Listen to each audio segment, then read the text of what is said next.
2011 35 വർഷത്തെ ഭരണം കഴിഞ്ഞ് ബംഗാളിൽ തോൽക്കുന്നു. ബംഗാളിൽ പാർട്ടി തോറ്റു. ഞാൻ മുമ്പ് പറഞ്ഞിട്ടുള്ള ഒരു കാര്യം. ബംഗാളിൽ പാർട്ടി തോറ്റു കഴിഞ്ഞപ്പോൾ നമ്മളെ സംബന്ധിച്ചിടത്തോളം ഇതൊക്കെ പറയുമ്പോഴും പാർട്ടി ബംഗാളിൽ ചെറിയൊരു ഭൂരിപക്ഷത്തിന് ജയിക്കും എന്നൊരു പ്രതീക്ഷയാണ് എനിക്കൊക്കെ ഉണ്ടായിരുന്നു. ഇപ്പോൾ ബംഗാളിൽ ഇതിനോടൊപ്പം ഇലക്ഷൻ നടന്നില്ല. അന്ന് കേരളത്തിനോടൊപ്പം ഇലക്ഷൻ നടന്നു. കേരളത്തിൽ 2 സീറ്റും കൂടി കിട്ടി. കേരളത്തിൽ ഭരണം കിട്ടിയത് 68-ന് 72 സീറ്റിന് ഉമ്മൻചാണ്ടി ഭരണത്തിൽ കയറും. അന്ന് ഞാൻ അവിടുത്തെ എൻ്റെ ഒരു പഴയ SFI സഖാവും ഇപ്പോഴത്തെ ഒരു വലിയ പത്രലേഖനുമായ ഒരാളോട് ഞാൻ ഫോണിൽ വിളിച്ചു ചോദിച്ചു, വാട്ട് ഹാപ്പൻ കോമറേഡ്? അയാൾ പറഞ്ഞൊരു മറുപടി എനിക്ക് ഇപ്പോഴും നല്ല ഓർമ്മയുണ്ട്. ഞങ്ങൾക്കൊരു VS ഇല്ലായിരുന്നു ഇവിടെ.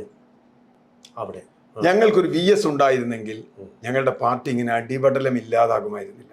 പിന്നെ 2011 ശേഷം പിന്നെ നിരന്തരം പരാജയമല്ലേ, ഇപ്പോഴും അങ്ങനെ തന്നെയല്ലേ, ഉയർത്തെഴുന്നേറ്റിട്ടുള്ളത്.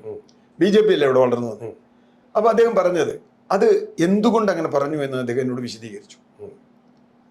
കമ്മ്യൂണിസ്റ്റ് പാർട്ടിക്ക് ഒരു ഏകാധിപത്യ സംഘടനാ രൂപമുണ്ട്. ആ സംഘടനാ രൂപത്തിൽ നിന്നുകൊണ്ട് പോലും ജനങ്ങളുടെ പിന്തുണ കൊണ്ട് പാർട്ടി നേതൃത്വത്തെ വെല്ലുവിളിച്ച് കറക്റ്റ് ചെയ്യിച്ച ആളാണ് VS. അങ്ങനെയാണ് 2006-ലും 2011-ലും VSന് സീറ്റ് കൊടുക്കേണ്ടി വരുന്നത്. എന്തുകൊണ്ടാ? പാർട്ടി തീരുമാനിച്ചല്ലോ വേണ്ടാന്ന്.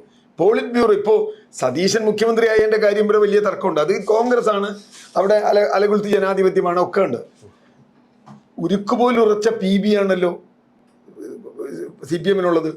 ആ CPM-ന്റെ തീരുമാനം മാറ്റിയില്ലേ ജനങ്ങൾ തെരുവിലിറങ്ങി 2006-ലും 2011-ലും VS-നെ മത്സരിപ്പിച്ചു. എന്ന് പറഞ്ഞാൽ VS എന്ന് പറയുന്ന ഒരു ഫോഴ്സ് ജനങ്ങളുടെ അഭിപ്രായം പാർട്ടിക്ക് മുമ്പിൽ പറയാൻ, പാർട്ടിയെ കൊണ്ട് അത് തിരുത്തിക്കാൻ ഒരാൾ നിങ്ങൾക്കുണ്ട് സഖാവേ, ഞങ്ങൾക്കതില്ല എന്നാണ് അദ്ദേഹം പറഞ്ഞത്. അത് വളരെ അച്ചട്ടായി വന്നിരിക്കുന്നു. 2011-ൽ അന്ന് തന്നെ പരാതി ഉണ്ടായിരുന്നു. അന്ന് VS-ന് രണ്ടാം ഭരണം വരേണ്ടതാണ്. ആ ഭരണം തട്ടിച്ചത് പിണറായി വിജയനാണ്. 4-6 സീറ്റുകളിൽ തരികട നടത്തി കഷ്ടിച്ച് ഭൂരിപക്ഷം ഇവർക്ക് കൊടുത്തതാണ് ഉമ്മൻചാണ്ടി. പിണറായി കൊടുത്ത ഭരണമാണ്. കാരണം 2011-ൽ VS തിരിച്ചു വന്നിരുന്നുവെങ്കിൽ കേരളത്തിലെ പാർട്ടി ഇങ്ങനെയാകുമായിരുന്നില്ല. അന്ന് VS തന്റെ അധികാരം സ്ഥാപിക്കും. പാർട്ടി സംഘടനയിൽ പോലും VS-ന് പിടിക്കാൻ പറ്റും. കാരണം VS കൊണ്ടാണ് ജയിച്ചത്. VS ഉണ്ടായിരുന്നോടെ 2016-ലും VS-ന്റെ പടം വെച്ചല്ലേ ജയിച്ചേ.